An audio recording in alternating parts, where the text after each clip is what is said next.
welcome back to the podcast.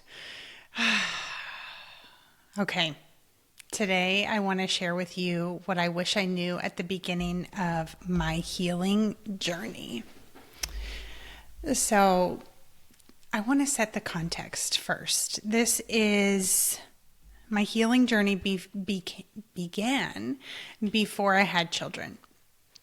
I had two things that happened within the same year that I don't think it's a stretch to say shattered me.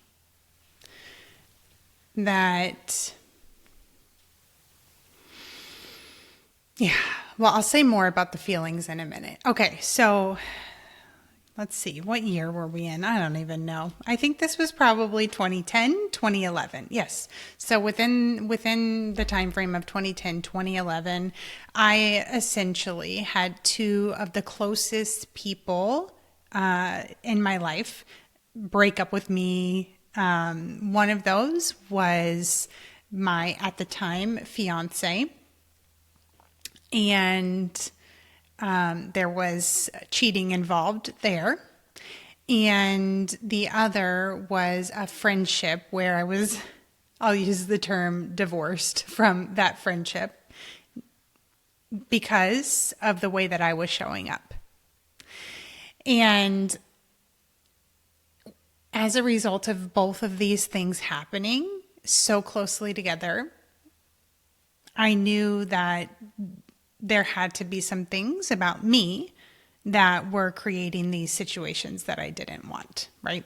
I could, blame and criticize and talk bad about these people, or I could reflect and figure out what I was doing, how I was showing up that resulted in these things. I felt in this moment and I say moment, but it was a long time, I cried a lot. I felt ostracized from shared friend groups. I felt, I asked myself some of these questions, like, what's wrong with me? Why am I like this? Why is this happening? And this was a couple years, I would say, before my healing journey officially started, but it definitely opened me up to thinking differently. So I want you to picture it's 2013, October 2013, and I walk into this white room with a little over 20 people sitting in a circle. And this is a corporate training. This is a training at NASA. And I had heard mixed things walking into this training. I had heard, everything from this is life-changing to this is eye-opening to, oh, this dude got a divorce after this to, oh, it's the crying class. And I was like, okay, I don't know what I just signed up for, but I'm going to go in with an open mind. And I'm going to tell you that as a result of this moment, I could never see the world the same. It was that powerful. And there were a lot of things that I learned in that week that blew my mind about myself, the world, and how things really work. And there were a lot of things that I wish I knew right then at the beginning of my healing journey, things that I learned over the next couple years that really helped me make the changes that I wanted to, so that I wasn't feeling anxious every day, so that I wasn't losing people closest to me, so that I didn't feel broken, so that I wasn't having emotional breakdowns on the regular. And on the regular, I'd say probably at least every 3 months, so that I wasn't raging and throwing things, so that I wasn't fighting with those closest to me. Those are some of the things that I was dealing with. Anyways, everything that I explained in podcast episode number 1, those were, things that I was dealing with. Being a perfectionist, having high functioning anxiety, questioning, why am I like this? Am I beyond repair? Like, do I need anger management therapy? Like, what is the problem here? And I'm just going to share just a few things that I wish I knew at the beginning and give you this gift. So there were things that I considered my personality that just, frankly, were not my personality at all. They were defense mechanisms. And I talk a lot about defense mechanisms in my programs. And here's one thing that I really want you to know. Defense mechanisms are so much more prevalent than you think they are. So much more prevalent. Defensiveness is not me protecting myself from others. It's me protecting myself from myself. A person is defensive when they are protecting themselves from feeling their own insecurities and their own inadequacies, period. Like every single time.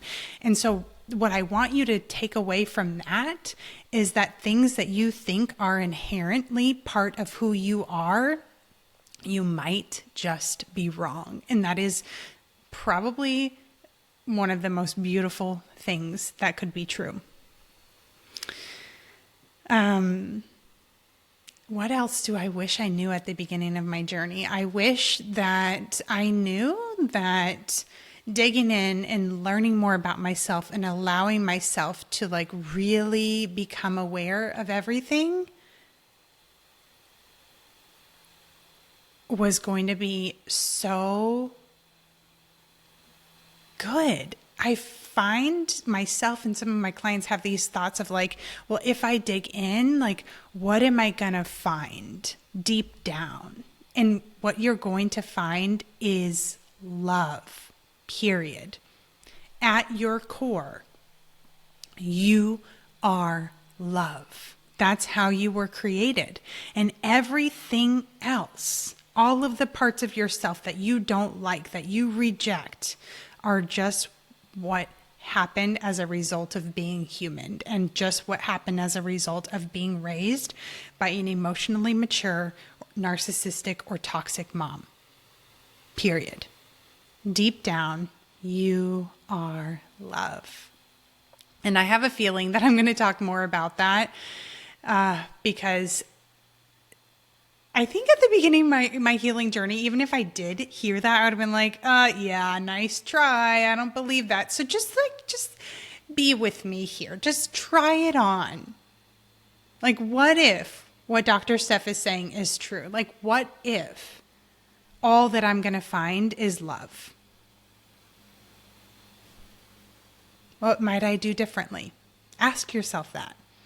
So how do I know this is true? Because look at every dang child that comes out of the womb. They are love. They are worthy. They are good enough. Like, we would never look at a baby and tell them or think that they are not good enough, that they are not worthy of anything that they wanted. But for some reason, so many women look at themselves and feel that way. And that is just not true.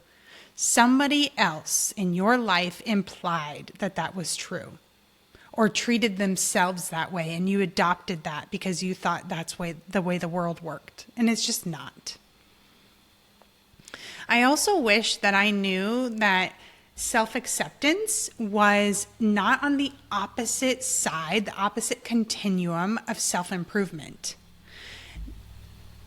That's how I was raised, is that if I want to improve myself, then I've got to beat myself up. I've got to punish myself. I have to make myself learn this lesson. And if I accept myself, then I'm just, then it's just resignation. Then I'll never become who I want to be. And I'm going to tell you, when I did finally learn this concept, I fought it. I did not believe it. I did not want to accept it. I did not want to try it on. And I was wrong.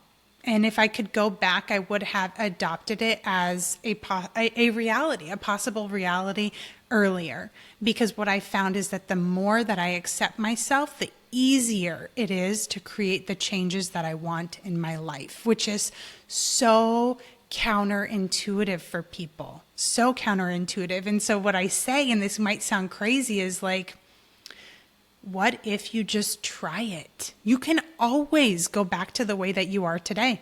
You can always go back. And you might be like, that's kind of a weird way to think about it. But it's actually kind of beautiful. You can try and you will lose nothing. Okay, what else do I wish I knew? I wish I knew that forgiveness is not just like making things okay. It's not just totally like forgetting about what happened. It's not putting myself in a situation where it's going to happen again. It is a necessary and important step in order to let go of the past. Because when you don't let go of the past, it will control you. And I'm pretty sure if you're here and you're listening, you want to be in control of how you show up. You want to be in control of your emotions and your thoughts and your reactions. And so this is a very important step. And you know what?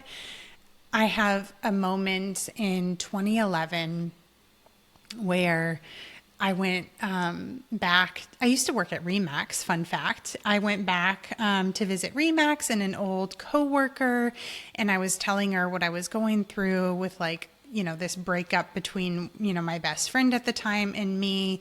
And she had helped me have this realization that I actually needed to forgive myself.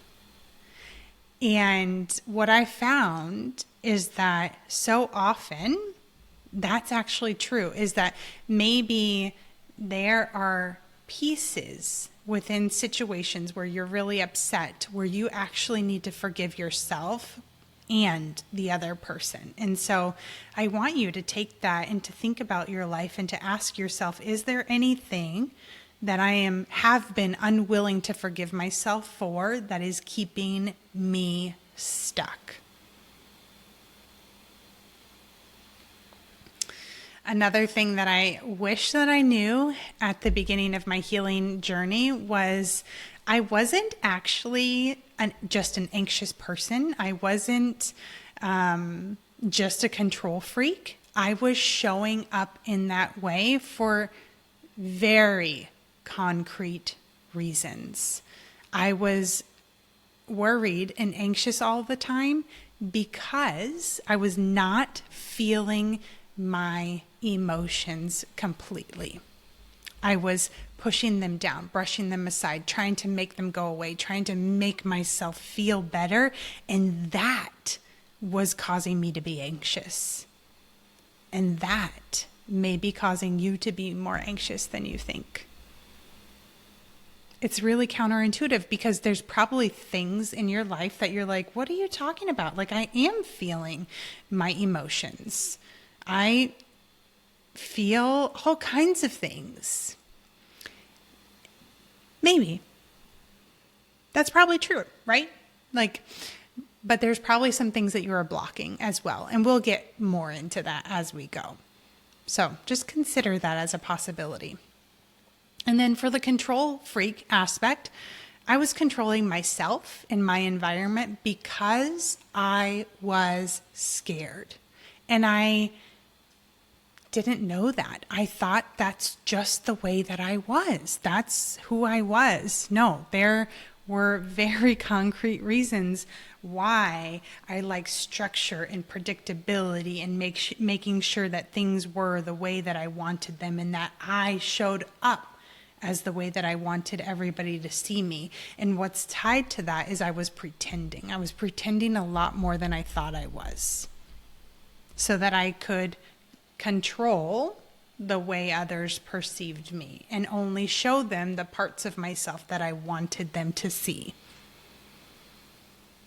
And it's been beautiful to let go of pretending more and more and just show up as real, authentic, and true to myself. Because when I've done that, and when you give yourself permission to do that, you will bring people in.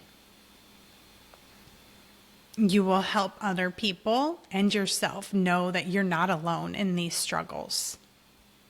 And gosh darn it, it feels so good. Okay, I've got one final thing before I end the episode today, and that is that I invested in a coach 3 years after my healing journey began, and I wish I could go back and invest sooner, because it has ended up being one of the best investments of my life. What she was able to do was show me one pattern. We covered a lot more than this, but this is like one of the most important parts. She showed me one pattern that I was blind to. She showed me one pattern that was essentially running my entire life. And in our short 40-minute sessions, virtual, it was just on the phone actually, she would be, and I would just be talking about things that were hard and that I was struggling with, and then she'd be like, there it is again, there it is again, there it is again, there it is again. And I'm going to tell you that it was like a mind-blown moment every single time. I was like, holy smokes. But you know what's so cool about that? So many of you, you've got like one major problem that is creating things that you don't want across many, many, many situations in your life. And so what I want you to know when you hear that is like, when I hire a coach to help me become aware of what that one thing is, everything can get easier. So for me, I'll be completely open. What was that one thing? Black and white thinking, all or nothing thinking. And I just didn't see it. Like, did I have some awareness that I like showed up as all or nothing? Maybe, to be completely honest, it's like more than a decade at this point. I don't know for sure if that was in my awareness, but I probably had some awareness of that, but I had no idea the negative outcomes that it was creating in so many drastically different situations.